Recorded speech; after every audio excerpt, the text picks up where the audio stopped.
The Tudor Dynasty. The most infamous monarchy house was known as the Tudors. This ended with a king who had more than one spouse, even though he was one of the greatest rulers. Henry VIII was the King of England, but because of his choices, his country was weakened. He had 3 children and 6 wives, and he devastated all of their lives. Divorced, beheaded, died. Divorced, beheaded, survived. This was the fate of his 6 queens, who all had a part in the court scenes.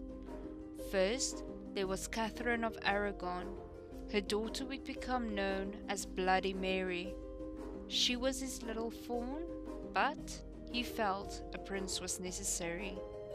He fell in love with Anne Boleyn, but marrying her was a deadly sin.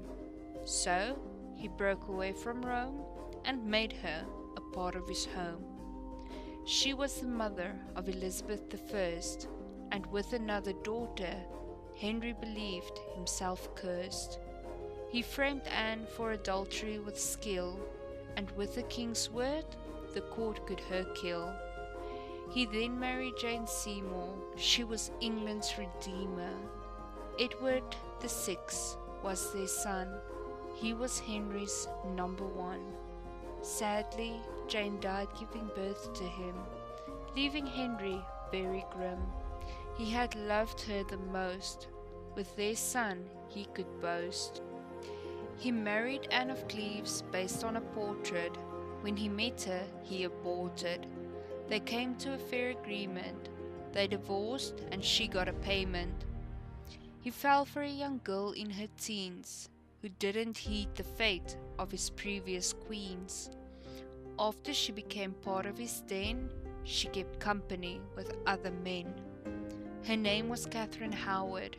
Because of a sin, she was overpowered, and Henry had her beheaded not long after they were wedded. Lastly, there was Catherine Parr. With her lovely heart, she was his star. Henry's health overcame him like a tidal wave, and Catherine nursed him right up to his grave. Edward VI became the next king. Everyone knew good fortune he'd bring. Sadly, he died at a young age and left England to Mary's rage. She killed lots of people because of religion. She was known as Bloody Mary. For remorse, she showed not one smidgen. To the whole of England, she was scary. Lastly, came Elizabeth Tudor, but she was seen as the intruder just because she was a Protestant, even though she was tolerant. Elizabeth was faced with many an obstacle, like Mary Queen of Scots, whose plans to overthrow her were diabolical. Elizabeth's support was not lots.